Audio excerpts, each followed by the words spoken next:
付地峡不動滝。不動滝の一帯は遊歩道が敷かれていて、ぐるっと一周すると30分ぐらいでしょうか。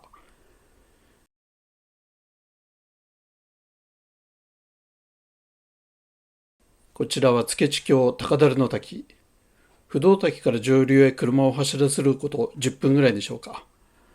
滝壺まで降りていけるようなのですが、ドアエ温泉へ急ぎたかったので、今回はパスをしました。高樽の滝から宿へめがけて先へ進むと、やがて道路は未舗装となり、いよいよ秘境の宿の様子を呈してきます。行き帰りで4羽の生地、オスにメス2にであったのですけども、なぜかあまり逃げません。まあお約束だから逃げておくか、程度で必死さまるでなし、のどか。生地ではないのでしょうか。カーナビで見ているとそんなに距離はないように思いますが、砂利道でスピードが出せないため結構時間がかかります。落ち葉の敷き詰められた入り口に到着です。看板がいいですね。ドアイ温泉と呼んでいるが、正式にはドアイ温泉旅館、ドアイ温泉の一軒宿です。この時間帯ほとんどのランプにはまだ火が入っていません。自家発電により裸電球が灯っています。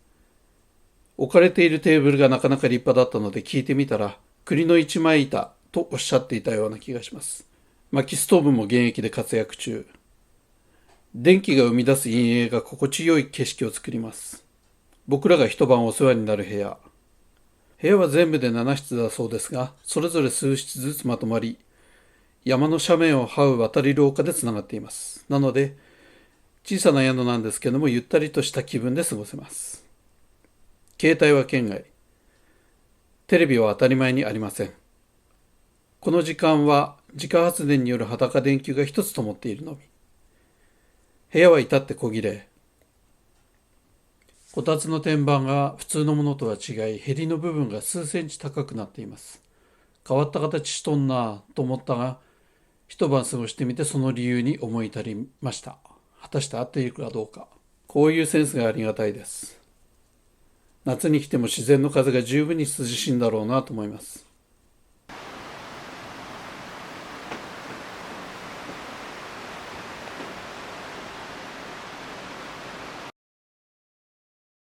浴衣、タオルもちゃんと用意されています。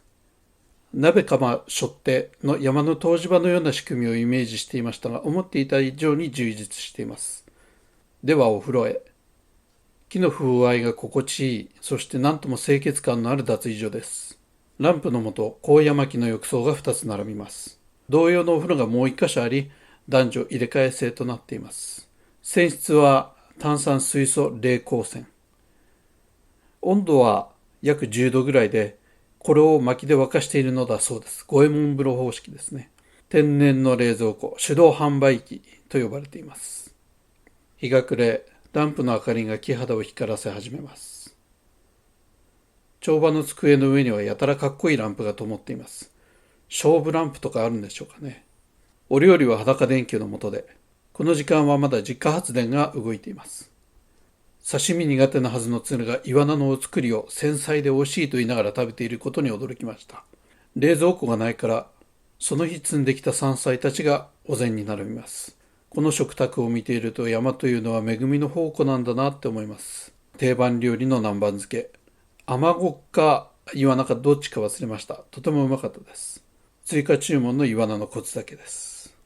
イワナの塩焼き。もしかしたらアマゴかもしれません。焼きたてではなかったんですけども、お宿の方こそ焼きたてを出したかったに違いありません。まあきっと限られた人数と時間でやってるんで、どうしてもそれができなかったんでしょう。これが名物のわらじの五平餅。でかいです。大きいから大味なんてことはなくて美味しかったです。さすがに食べきれなかったんで、夜食用に部屋に持ち帰りました。鯉の甘露煮ですね。お宿で昔ながらの料理を出す宿って結構鯉尽くし、鯉で押してくるっていうところはたまにあるんですけども、僕らは揃って鯉料理がちょっと苦手なんです。でもここの鯉料理っていうのは泥臭さが全然なくてね、美味しくいただくことができました。キエツです。山菜の天ぷらがこんなにたくさんの種類です。後から聞いたんですけども、よもぎ、あざみ、ドクダミ、玄の証拠、板取り、金地草、岩タバコ、上葉味噌、三つ葉、山椒、雪の下があったそうです。もうこれは宝庫としか言いようがありません。わっぱ飯ですね。こういう木の室に入れられてとてもいい木です。この一帯っていうのは昔から林業で栄えていたところだそうで、今でも木の産業っていうのは盛んのようです。山を下って柏茂というところに国道257号線が走ってるんですけども、そこで木工製品を扱うお店がいくつかあります。で、気軽に入ることができます。ここに載ってた曲げわっぱなようなものも、似たようなものも売っていました。食後には帳場に集まってご主人さんがランプの扱いを説明してくれます。火事を起こしては大変ですからね。で、このランプをですね、僕らが自分たちで火打ち石で火を起こすんです。ご主人さんがちゃんと付け方を教えてくれます。自分でつけたランプを各一部屋に1台ずつ持ち帰ります。で、このまま部屋に戻ってもいいんですけども、引き続きご主人さんがレクリエーションをこの帳場でやってくれます。僕らは何にも準備もいりません。夜にもう一度お風呂へ。幸いの貸し切り状態です。ランプの明かりに浮かび上がる静かな夜、湯の音が闇に消えていきます。夜の10時には自家発電の裸電球が消灯となり、いよいよランプだけの時間になります。夜食に残しといた五平餅を食べて、あとは自然のリズムに従うのが一番ということで寝ることにしました。おやすみなさい。ランプは朝までついていてくれました。もしものために懐中電灯も貸してくれます。言い忘れましたが、こたつはもちろん電気ではなく豆炭のこたつです。僕らが泊まったのは10月の半ばなのですが、もう少し寒くなるとこたつに足を入れて眠るのだそうです。なんだかそれが楽しそうです。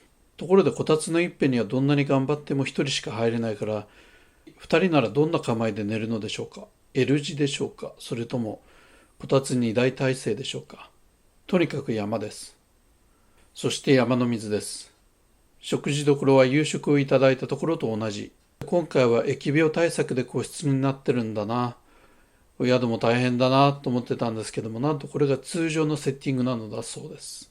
部屋にいる時ですね、隣の音っていうのはほとんど聞こえなかったんで、こういう食事どころがクッションになってたんですね。膝の痛い人のために一石になってます。いい心遣いです。ドアイ温泉の Facebook ページで田んぼを手入れする投稿を見ましたんで、このお米ももしかしたら自分の田んぼのところで育てているのかもしれません。朝食も丁寧な手作りの様子が伝わってきます。ほっこり朝食をいただいてまったりしていると、帳場の方からざわざわした人の気配。ご主人さんの手引きでお客さんたちが空気鉄砲で空き缶を狙っていました。ご主人の先代たちは漁師さんでもあったそうです。チェックアウトの時間、名残惜しいレトロな空間、愛しい眺め。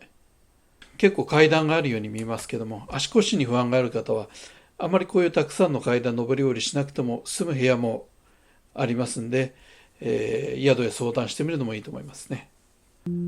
ランプの宿といって思い浮かぶのは青森とか宮城とかのあたりなんですけども、岐阜にあるというのは冬を疲れました。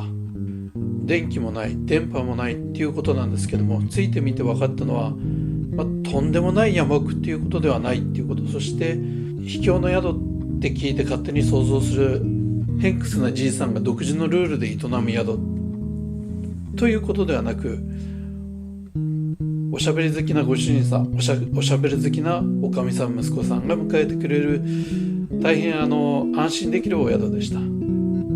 で、ここには冷蔵庫がないんですね。食材は保存できません。なのでその日の食卓に並ぶものはその日に山へ分け入って積んできたものばかり、もしくはさっきまでお宿の池で泳いでいたもの。食材が抜群に新鮮なのです。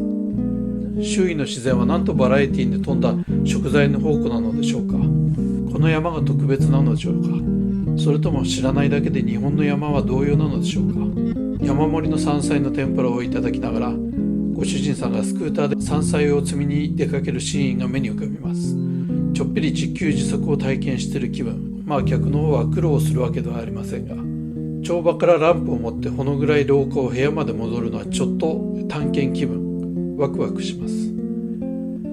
時間を持て余すのかなと思ってたんですけども、帳場での遊びの時間もあり、あっという間に消灯の22になりました。持っていった本もほとんど読んでいません。ランプの穏やかな明かりは部屋全体を明るくすることはなく、それがこれといって不便なわけではありません。どちらかというと視界が騒がしくなくて心地いい。電気で快適さを無理やり作り出すのではなく、自然の中から生活に使えそうなものを見つけてくる。そんな世界にいるとなんだか気分が生き生きしてきます。ランプのお宿は12月から3月まで冬眠に入ります。吹きの塔が顔を出す頃にまた出かけよう。今度は山の山菜、渓流釣り、星空を楽しみに。